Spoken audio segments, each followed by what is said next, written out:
মুআজ্জাজ হাজরিন, আমরা তো একটা প্রতিকূল পরিবেশে, বৃষ্টি পড়তেছে চারোদিকে, এমন একটা মজমায়, কেউ দোকানের পাশে ভালো নিরাপদ জায়গায় বসছি, কেউ হয়তো ত্রিপালের নিচে বৃষ্টির ছোঁয়া হয়তো লাগতেছে, এমন একটা প্রোগ্রামের মধ্যে বসছি। কিন্তু মুআজ্জাজ হাজরিন, আমাদের বাংলাদেশ শুধু নয়, বিশ্বের এমনও অনেক রাষ্ট্র আছে যেখানে মুসলমান এই ধরনের একটা প্রোগ্রাম করতে পারে না, এমন একটা সুন্দর আয়োজন তারা করতে পারে না। বরং কোনো একটা প্রোগ্রামকে করতে গিয়ে তাদের জীবন দিতে হয়। ইসলামের কোনো একটা বিষয়কে বাস্তবায়ন করতে গিয়ে তাদের শাহাদতের সেই শাহাদত বরণ করতে হয়, জান্নাতের সবুজ পাখি তাদের হতে হয়। মুআজ্জাজ হাজরিন, ভারতের কাশ্মীর যেটাকে বলা হয় জান্নাতুল আর্থ, পৃথিবীর সুন্দর। কোনো ব্যক্তি যদি গোটা পৃথিবী ভ্রমণ করতে পারে তাহলে তো পৃথিবীর অনেক কিছুই সে দেখতে পাবে। সকলের পক্ষেই গোটা পৃথিবীর সব কিছু দেখা সম্ভব না। তো কোনো ব্যক্তি যদি শুধু কাশ্মীরটা সফর করে তাহলে সে গোটা দুনিয়ার সৌন্দর্য জান্নাত দেখতে পারবে। মালিক আল্লাহ রাব্বুল আলামিন যেন তার কুদরতের হাতের দ্বারা কাশ্মীরকে সুন্দর করে সাজাইছেন। আমার কয়েকবার সফর হয়েছে কাশ্মীরে। তো এর মাঝে প্রথম সফরে যখন আমি কাশ্মীরে যাই, কাশ্মীরের রাজধানী শ্রীনগর, সেখানে একটা মসজিদ আছে। মসজিদটা অত্যন্ত চমৎকার একটা মসজিদ। পৃথিবীর অনেক মসজিদ অনেকভাবেই তৈরি করা হয়েছে, কিন্তু এই মসজিদটা ব্যতিক্রম ধর্মী একটা মসজিদ। এই মসজিদের সকালবেলা সূর্যের আলো পূর্ব দিক থেকে ভিতরে ঢুকবে, আর বিকালবেলা পশ্চিম দিক থেকে ভিতরে ঢুকবে, এবং পুরো মসজিদটায় সর্বাবস্থায় আলোর দ্বারা আলোকিত থাকে। সূর্যের সরাসরি তাপ ঢুকবে না, কিন্তু সূর্যের আলো ঢুকবে, এমন একটা প্রক্রিয়া বানানো আছে। এই মসজিদে একসাথে নামাজ পড়তে পারে 33,000 মানুষ, নামাজের মধ্যে দাঁড়াইতে পারে। তাহলে মানুষ সংখ্যা হলো 33,000, একজন হলো ইমাম, তাহলে 33,000 একজন। ওনারা যখন নামাজের মধ্যে আল্লাহু আকবার বলেন, 33,000 না, 33,000 একবার আল্লাহু আকবার বলা হচ্ছে। রুকুতে যাওয়ার পরে যখন 3 বার তাসবিহ বলে, 3 33 99 বার হয়ে যাচ্ছে, 99,000। আর ইমাম সাহেবের একবারের দ্বারা 1 লক্ষ তাসবিহ আদায় করা হচ্ছে। মসজিদটা এই প্রক্রিয়ায় তৈরি করা হয়েছে যাতে করে তাসবিহ আদায় করার সময় 1 লক্ষ বার আল্লাহ রাব্বুল আলামিনের জিকির হয়। এই মসজিদটা প্রায় 150 বছর পর্যন্ত শিখ সম্প্রদায় মসজিদটাকে দখল করে রাখে, এবং মুসলমানদের এই মসজিদটা তারা ঘোড়ার আস্তাবল বানায়, ঘোড়ার খোয়ার তৈরি করে, সেখানে মসজিদে নামাজ পড়ার ব্যবস্থাকে বন্ধ করে দেয়। যখন মসজিদে নামাজ বন্ধ করে দেয়, মসজিদটা আজকে থেকে প্রায় 700 বছর আগে নির্মাণ। ইসলামের গুরুত্বপূর্ণ একটা মসজিদ, ইবাদতের একটা জায়গা। মুসলমানরা একত্রিত হলো যে আমরা এই মসজিদে নামাজ পড়ব। তৎকালীন যুগের শিখ রাজা যিনি ছিলেন, তিনি যখন দেখলেন মুসলমান একত্রিত হচ্ছে, জোহরের নামাজের সময় নামাজ শেষে মুসলমান আসরের নামাজ এখানে পড়তে চায়, মুসলমান জমা হয়ে গেল, হাজার হাজার মুসলমান জমা হয়ে গেল। এমন অবস্থার ভিতরে আসরের নামাজের সময় হইলেই একজন মুসলমান মসজিদের মিনারে উঠে আল্লাহু আকবার শব্দটা উচ্চারণ করল। যখনই শুধু আল্লাহু আকবার শব্দটা উচ্চারণ করলো, সাথে সাথে গুলি করলো। গুলির কারণে উপর থেকে নিচে ছিটকে পড়লো। দ্বিতীয় আরেকজন দৌড় দিয়ে উপরে উঠে আল্লাহু আকবার শব্দ উচ্চারণ করলো, তাকেও গুলি করা হলো, সেও নিচে পড়ে গেল। তৃতীয় জন উপরে উঠে, এইভাবে একের পর এক 19 জন ব্যক্তি শাহাদত বরণ করলো। এরপরও আজানকে পূর্ণ করলো। আমি যখন শ্রীনগরের সেই মাকবারার কাছে গেলাম, যেখানে শুধু ইসলামের একটা আজান, এই আজানটা দেওয়ার কারণে 19 জন মানুষ শাহাদত বরণ করলো। আর এই 19 জন মানুষ শহীদ হলো। তাদের কবরের পাশে গিয়ে যখন দাঁড়ালাম, নিজের কাছে আফসোস মনে হলো যে আমরাও তো বাংলাদেশে মুসলমান, সাধারণ অনেক বিষয়ের কারণে ইসলামকে ছেড়ে দেই, দ্বীনি কাজকে ছেড়ে দেই, আল্লাহর আদেশকে বাদ দিয়ে দেই, রাসূলে করিম সাল্লাল্লাহু সুন্নতকে আমরা বাদ দিয়ে দেই। অথচ এই মানুষগুলো প্রায় 150 বছর যাবৎ বন্ধ একটা মসজিদ, এই মসজিদে আজান দিয়ে নামাজ চালু করার জন্য শুধু আজান দিতে গিয়ে 19 জন মানুষ শাহাদত বরণ করছে। তাদের কবরের পাশে দাঁড়িয়ে চোখ দিয়ে তখন আফসোস করে পানি আসতেছিল, দুঃখে চোখ দিয়ে পানি পড়তেছিল। আমরা বৃষ্টির কারণে পরিবেশ ভিন্ন বানায় ফেলাই, আর ওই জায়গায় আজান দেওয়া দিতে গিয়ে 19 জন মানুষ শাহাদত বরণ করছে। এই জন্য মুআজ্জাজ হাদিরিন, ইসলাম তো ত্যাগ আর কুরবানির উপরেই চলে আসছে। ইসলাম তো ত্যাগ আর কুরবানির উপরেই চলে আসছে। যে যত বেশি পরিমাণ ত্যাগ দিতে পারছে তার মর্যাদাটাই তত বেশি পরিমাণ বেড়ে গেছে। যার ত্যাগ আর কুরবানি হয় নাই তার মর্যাদা বাড়ে নাই। মুআজ্জাজ হাদিরিন, রাসূল করিম সাল্লাল্লাহু আলাইহি ওয়াসাল্লামের সাথে বিদা হজের ময়দানে 1,24,000 সাহাবায়ে কেরাম জমা হয়েছিলেন। নবী যখন মক্কায় ছিলেন, মক্কায় 13 বছরে 450 থেকে 500 মানুষ মুসলমান হয়েছিল। নবী এদের মধ্যে থেকে 350 থেকে 400 মানুষকে নিয়ে মক্কা থেকে হিজরত করে আসছিলেন। বদরের যুদ্ধের ময়দানে 319 জন সাহাবায়ে কেরাম জমা হয়েছিলেন। উহুদের যুদ্ধের ময়দানে 750 সাহাবায়ে কেরাম একত্রিত হয়েছিলেন। খন্দকের যুদ্ধের ময়দানে 5000 সাহাবায়ে কেরাম একত্রিত হয়েছিলেন। বায়াত রিদওয়ানে 1400 সাহাবায়ে কেরাম নবীর সাথে একত্রিত হয়েছিলেন। মক্কা বিজয়ের সময় 10,000 সাহাবায়ে কেরাম একত্রিত হয়েছিলেন। হুনাইনের পথে 12,000 সাহাবায়ে কেরাম নবীর সাথে অংশগ্রহণ করেছিলেন।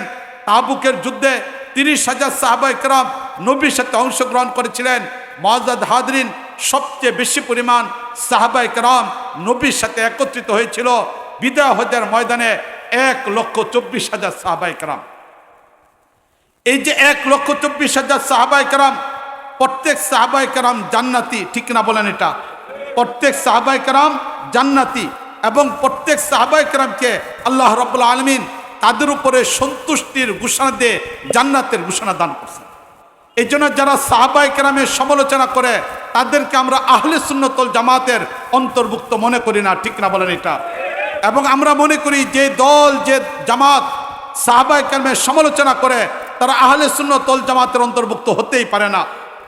এই জন্য সাহাবায়ে কেরাম তারা প্রত্যেকেই মর্যাদার। সাহাবায়ে কেরামের পর থেকে নিয়ে শুরু করে পৃথিবীতে সকল ইমামদেরকে যদি একত্রিত করা হয়, ইমামে আবু হানিফা, ইমামে মালিক, ইমামে শাফি, ইমামে আহমদ ইবনে হাম্বল, যারা আইম্মায়ে মুজতাহিদ ছিলেন তাদেরকে এক জায়গায় রাখা হলো। যারা মুহাদ্দিসিনে কেরাম ছিলেন, ইমামে বুখারী, ইমামে মুসলিম, ইমামে তিরমিজি, ইমামে আবু দাউদ, ইমামে নাসাই, ইমামে ইবনে মাজাহ, ইমামে মালিক, ইমামে মুহাম্মদ, ইমামে তহাবি, সবাইকেও যদি এক জায়গায় রাখা হয়, তাসাউফের ময়দানে যারা বড় বড় পীর সাহেব ছিলেন, হাসান বসরি রাহিমাহুল্লাহ, জুনায়েদ বাগদাদি, আব্দুল কাদের জিলানী, খাজা মঈনুদ্দিন চিশতি, আরও যত বুজুর্গ ছিলেন সবাইকে যদি একসাথে রাখা হয়, সাহাবায়ে কেরামের পর থেকে নিয়ে কিয়ামত পর্যন্ত গোটা পৃথিবীর সকল ইমাম, সকল মুহাদ্দিস, সকল মুজাহিদ, সকল সুফিয়া কেরাম, আমরা সারা গোটা পৃথিবীর সবার আমলকে যদি এক পাল্লায় রাখা হয়, সবচেয়ে নিচু পর্যায়ের যে সাহাবী তারও আমল সকল মানুষের আমলের চেয়ে বেশি হয়ে যাবে। এই জন্য সাহাবায়ে কেরামের মর্যাদা নবীদের পরে উম্মার মাঝে সবচেয়ে বেশি পরিমাণ। তাই সাহাবায়ে কেরামের সমালোচনা জায়েজ নেই। এত সাহাবায়ে কেরাম, 1,24,000 সাহাবায়ে কেরাম, কিন্তু সব সাহাবীর নাম আমরা জানি না। হাদিস বর্ণিত আছে, ফতোয়া বর্ণিত আছে, ইতিহাসের নাম জানা আছে মাত্র 1082 জন সাহাবীর। মাত্র 1082 জন সাহাবীর নাম আমরা জানি, এর বাইরে আমরা নাম জানি না। সিয়াসিত্তা, হাদিসের 6টা বিশুদ্ধতম কিতাব, বুখারী, মুসলিম, তিরমিজি, আবু দাউদ, নাসাই, ইবনে মাজাহ, মাত্র 380 জন সাহাবীর নাম আসছে। তাহলে উনাদের থেকে বর্ণিত হাদিস আসছে। সব মিলে আমরা হয়তো 2 থেকে 250 সাহাবায়ে কেরামের নাম বলতে পারি, তাদের জীবনীটা হয়তো আমরা সুন্দর করে বলতে পারবো। এছাড়া সাহাবায়ে কেরামের সবার নাম আমরা জানি না। তো যে সকল সাহাবায়ে কেরাম আজকে আমাদের সামনে আলোচিত, সেই সকল সাহাবায়ে কেরামের ইতিহাসের দিকে যদি তাকাই, তাহলে আমরা প্রত্যেক সাহাবায়ে কেরামকে দেখব ত্যাগ এবং কুরবানি, ইসলামের জন্য ত্যাগ আর কুরবানি। এই ত্যাগ আর কুরবানির কারণে আজকে তাদের নাম আমাদের মাঝে বাকি রয়ে গেছে। আমরা তাদের কথাগুলিকে জানি।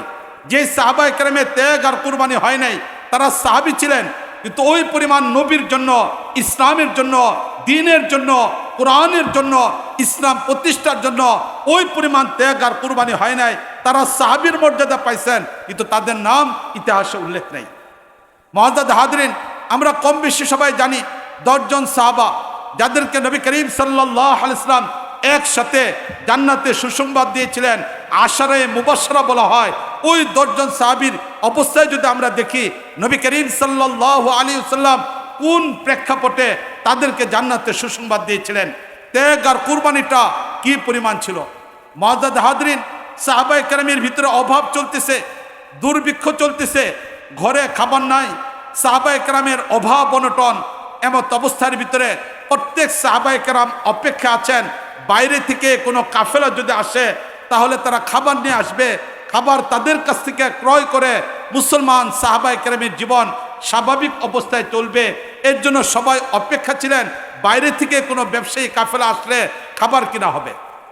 এই অবস্থা চলমান, সবাই জানতেছেন কিছু কাফেলা অল্প কিছু খাবার নিয়ে আসবে, ইয়ামান থেকে একটা কাফেলা আসবে, সাহাবায়ে কেরাম অপেক্ষমান, তারা খাবার নিয়ে আসলে সাহাবায়ে কেরাম তাদের কাছ থেকে খাবার কিনে নেবেন। এই অবস্থায় শুক্রবার দিন চলে আসলো, কাফেলা এখনো পর্যন্ত আসে নাই। শুক্রবার দিন চলে আসলো। শুক্রবার দিন নবী করিম সাল্লাল্লাহু আলাইহি ওয়াসাল্লাম বয়ান করার জন্য দাঁড়াইছেন। যখন নবী করিম সাল্লাল্লাহু আলাইহি ওয়াসাল্লাম বয়ান করার জন্য দাঁড়াইলেন, এবার মসজিদে নববীতে সাহাবায়ে কেরাম হুমড়ি খেয়ে পড়ছেন বয়ান শোনার জন্য। নবী করিম সাল্লাল্লাহু আলাইহি ওয়াসাল্লাম বয়ান করতেছেন, এমত অবস্থার ভিতরে ইয়ামানের সেই কাফেলাটা চলে আসলো, যাদের কাছে খাদ্য সামগ্রী ছিল খুবই অল্প, খুব বেশি পরিমাণ মানুষ কিনে নিতে পারবে এমন না, অল্প কিছু খাবার ছিল। আবার এই কাফেলার পরে যে কাফেলাটা আসবে সপ্তাহ 1.5 দিন বিলম্ব হবে। তাই সাহাবায়ে কেরাম যখন এই ছোট্ট কাফেলাটা আসলো, তখন তো নবী মসজিদে বয়ান করতেছেন, সাহাবায়ে কেরাম বয়ান শুনতেছিলেন।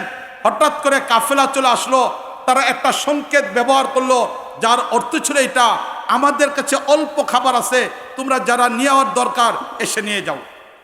এই আওয়াজটা যখন সাহাবাদের কানে পৌঁছে গেল, এবার মসজিদে নববীর সাহাবাদের ভিতরে ঝড় শুরু হলো।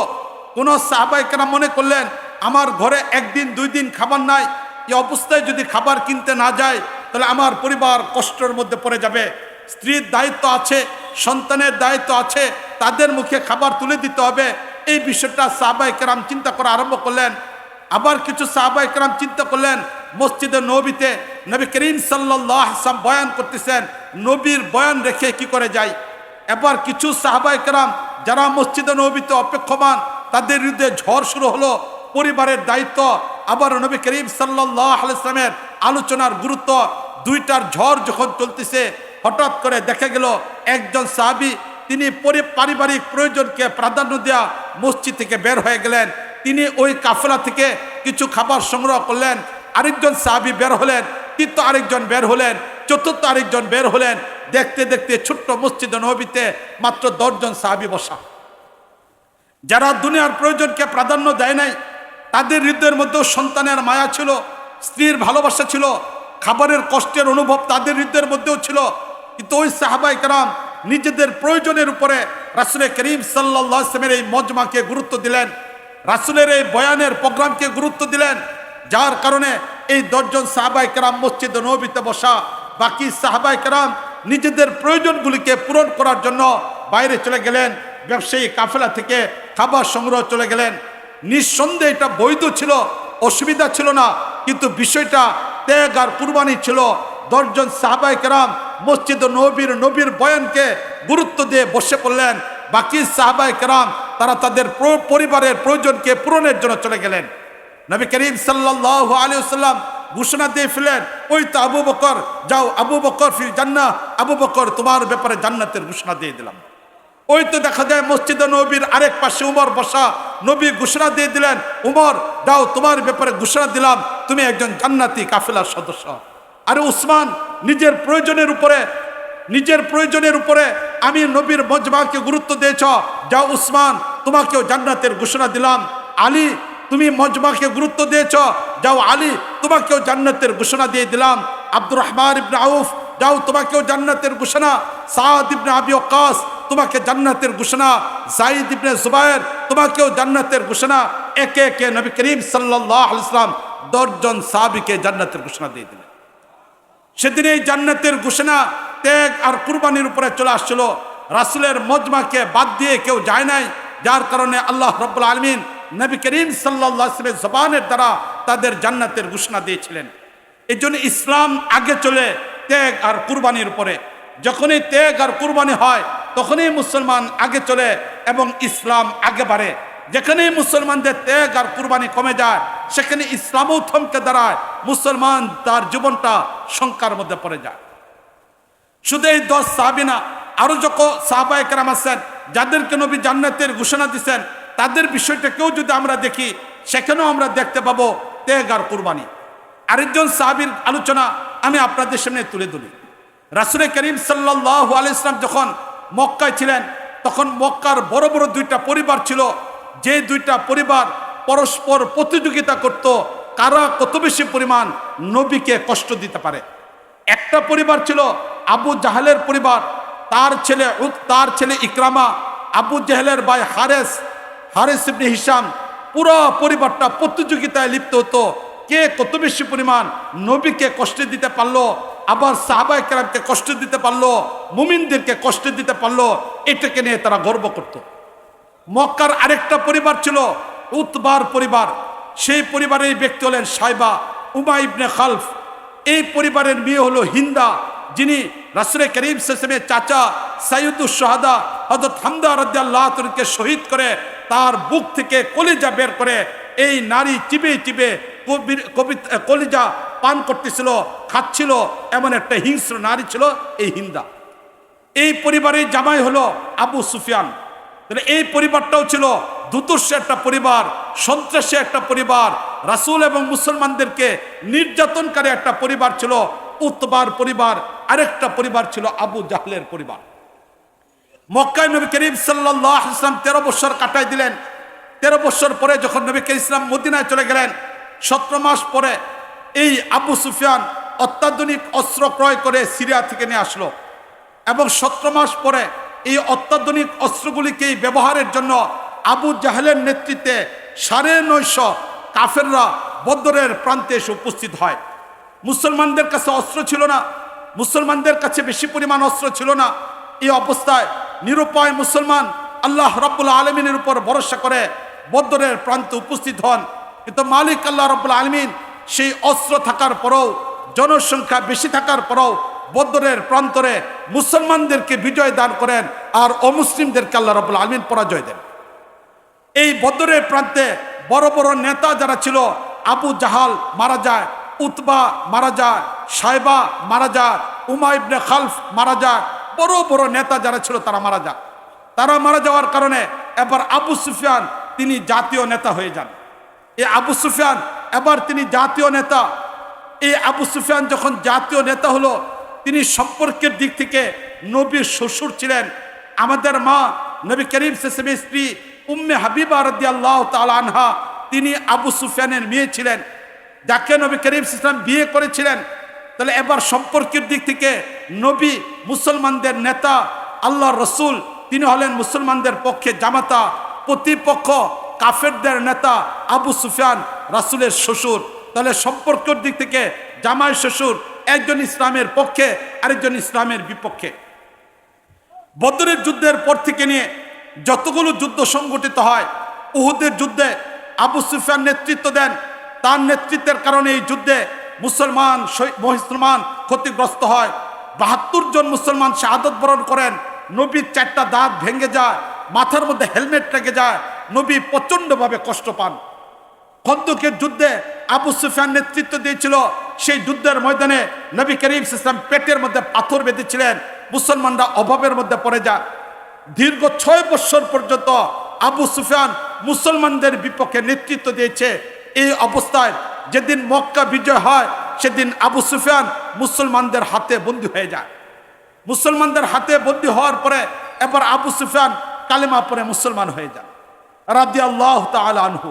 তিনি আবার ইসলামের পক্ষে চলে আসলেন। এই আবু সুফিয়ান নবী করিম সাল্লাল্লাহু আলাইহি ওয়াসাল্লামের সাথে মাত্র 2.5 মাস কাটাইলেন মুসলমান অবস্থায়। এমত অবস্থায় নবী করিম সাল্লাল্লাহু আলাইহি ওয়াসাল্লাম আরেকটা যুদ্ধের ময়দানে গেলেন, হুনাইনের যুদ্ধ। এই যুদ্ধের মধ্যে মুসলমানদের সংখ্যা ছিল 12,000।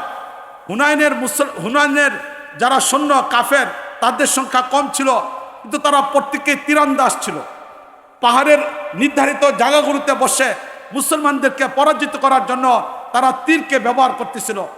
ওই দিন আবু সুফিয়ান নবী করিম সাল্লাল্লাহু আলাইহি ওয়াসাল্লামের উটের লাগাম ধরা ছিলেন। উটের লাগাম ধরে নবীর পাশেই ছিলেন আবু সুফিয়ান। ঘটনাচক্রে আবু সুফিয়ান যুদ্ধের ময়দানে যান, নবীর কাছ থেকে একটু দূরে যায়। এই টাইমের মধ্যে একটা তীর লেগে যায় আবু সুফিয়ানের চোখে। এবার যখন আবু সুফিয়ানের চোখে তীর লেগে যায়, তীরটা বের করতে গিয়ে চোখের পুঁতি বের হয়ে যায়। এবার চোখের পুঁতি যখন বের হয়ে যায়, সেই ক্ষত জায়গা থেকে রক্ত পড়তেছে, দেখতে একটা বিশ্রী অবস্থা, ভয়ঙ্কর অবস্থা, চোখের এই জায়গাটা ফাঁকা। এমত অবস্থার মধ্যে আবু সুফিয়ানের হাতে সেই তীরের সাথে লাগানো চোখের পুঁতি এটা রয়ে গেছে। আবু সুফিয়ান এই অবস্থা।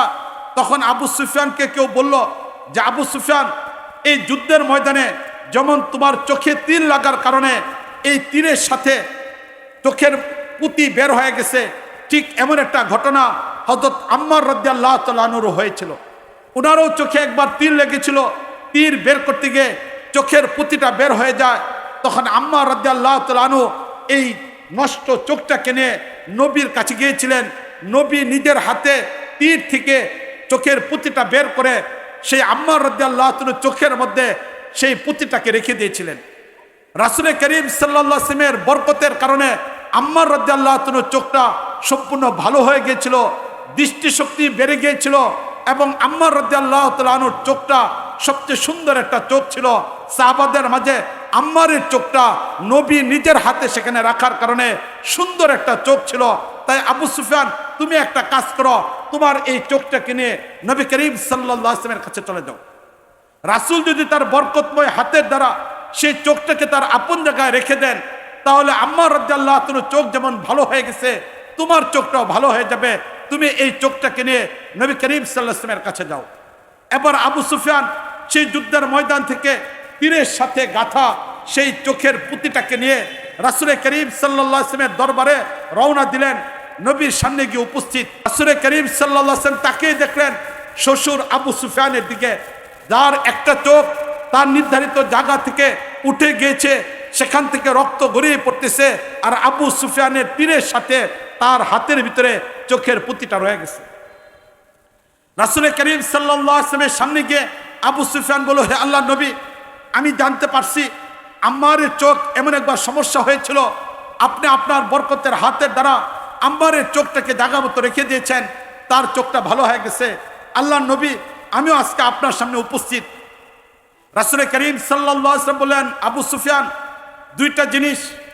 একটা জিনিস হলো এটা যে চোখ আল্লাহ রাব্বুল আলামিনের নিয়ামত, চোখের ক্ষতি হয় এমন কোনো কাজ যদি কোনো ব্যক্তি না করে, এর পাশাপাশি চোখ যখন অসুস্থ হচ্ছে, যথাযথ চিকিৎসাও করা হচ্ছে, এক পর্যায়ে যদি চোখ নষ্ট হয়ে যায়, আল্লাহ রাব্বুল আলামিন হাদিসের মাধ্যমে নবীকে জানাইছেন, যে ব্যক্তির প্রিয় দুইটা চোখ নষ্ট হওয়ার কোনো উপকরণ অবলম্বন করে নাই, ক্ষতি সাধন হয় এমন কোনো কাজ করে নাই, কিন্তু চোখগুলো নষ্ট হয়ে গেছে, দেখতে পারে নাই, আর এই ব্যক্তি যদি ধৈর্য ধারণ করে, তাহলে আমি নবী তাকে জান্নাতের সুসংবাদ দেব। একবার নবী করিম সাল্লাল্লাহু আলাইহি ওয়াসাল্লাম বললেন, আবু সুফিয়ান, তোমার সামনে দুইটা পথ। এক নম্বর পথ হলো এটা যে আমি ইচ্ছা করলে এই চোখ নির্ধারিত জায়গায় রেখে দিলে আম্মার রাদিয়াল্লাহু তাআলার চোখ যেমন ভালো হয়ে গেছে, তোমারটাই ভালো হয়ে যাবে। এইটা যদি তুমি চাও তাহলে আমি করে দিতে পারি। অপর দিক থেকে, হে আবু সুফিয়ান, তুমি যদি একটু ধৈর্য ধারণ করো, হয়তো তোমার একটা চোখ নষ্ট হয়ে গেছে, তাও এটা আল্লাহর রাস্তার মধ্যে তোমার চোখ নষ্ট হয়েছে, মারামারি করতে গিয়ে, অন্য কিছু করতে গিয়ে এমন হয় নাই, বরং আল্লাহর দ্বীনের উপরে এটা প্রবাহিত হয়েছে, আল্লাহর দ্বীন প্রতিষ্ঠা করতে গিয়ে চোখটা নষ্ট হয়েছে। তাই আবু সুফিয়ান, তুমি যদি চাও এই চোখটা নষ্টই থাকুক, এটা লাগানো না হোক, তাহলে আবু সুফিয়ান, এর বিনিময়ে আমি নবী তোমাকে জান্নাত ঘোষণা দিচ্ছি। যে মানুষটা 2.5 মাস পূর্বে ইসলামের বিপক্ষে ছিল, নেতৃত্ব দিয়েছে, যার কারণে নবীর গা থেকে রক্ত ঝরছে, নবীর 4টা দাঁত শহীদ হয়ে গেছে, নবীর মাথায় হেলমেট ঢুকে গিয়েছিল, 70 জন 72 জন সাহাবায়ে কেরাম শাহাদত বরণ করছে, যার কারণে নবী পেটের মধ্যে পাথর বাঁধতে হয়েছে, যার কারণে নবী করিম সাল্লাল্লাহু আলাইহি ওয়াসাল্লাম 8 বছর পরে কাবা দেখতে পারছেন। 6 বছর পরে নবী গিয়েছিলেন এহরামের কাপড় পরা, 53 কিলোমিটার দূর থেকে নবীকে তাড়াই দিছে, নবীকে হেরেমে ঢুকতে দেয় নাই। যে আবু সুফিয়ান মাত্র 2.5 মাস পূর্বে ইসলামের বিপক্ষে ছিল, এবার তার হৃদয়ের মধ্যে তুল পাওয়ার শুরু হয়ে গেছে, কোনটাকে সে নির্বাচন করবে? জান্নাত নির্বাচন করবে নাকি চোখ ভালো হওয়া এটিকে নির্বাচন করবে? নবী আবু সুফিয়ানের দিকে তাকানো, আবু সুফিয়ান নবীর দিকে তাকানো আছে। এমত অবস্থায় কিছু সময় নীরব থেকে আবু সুফিয়ান ঘোষণা দিয়ে দিল, হে আল্লাহ নবী, হে আল্লাহ নবী, মিকদাদের মতো আমার চোখ ভালো হওয়ার দরকার নাই। আল্লাহ নবী, একটা চোখ নষ্ট থাকুক কোনো অসুবিধা নাই, তবে আমি এর বিনিময়ে জান্নাতকে চাই। রাসূল করিম সাল্লাল্লাহু আলাইহি ওয়াসাল্লামের সামনেই আবু সুফিয়ান নিজের সেই চোখটা মাটির মধ্যে ফেলে দিয়ে পা দিয়ে নিজের সেই চোখটাকে মাটির সাথে মিশে, ধুলোর সাথে মিশে আবু সুফিয়ান আবার জিহাদের ময়দানে শরীক হয়ে গেলেন। মুআজ্জাজ হাজরিন, আলোচনা শুরু করেছিলাম ত্যাগ আর কুরবানির দ্বারা। ত্যাগ আর কুরবানির দ্বারাই মূলত ইসলাম বিজয় হয়। যে জায়গায় ত্যাগ আর কুরবানি, সেখানেই ইসলাম বিজয় হয়। আজকে বৃষ্টির একটা প্রতিকূল পরিবেশ ছিল। আমরা যখন আলোচনা শুরু করছিলাম, বর্ষার মধ্যে পরিবেশ ছিল না, বৃষ্টির একটা পরিবেশ ছিল। আলহামদুলিল্লাহ, এখন বৃষ্টিও থেমে গিয়েছে আর আল্লাহ রাব্বুল আলামিন একটা সুন্দর পরিবেশ দিয়েছেন। আমি খুব লম্বা চড়া কথা বলবো না, আধা ঘন্টার উপরে কথা বলে ফেলছি। আর 15 মিনিট সময় আপনাদের মাঝে কথা বলবো। এরপরে ইনশাল্লাহ, যেহেতু প্রতিকূল একটা পরিবেশ, মৌলানাও চলে আসছেন।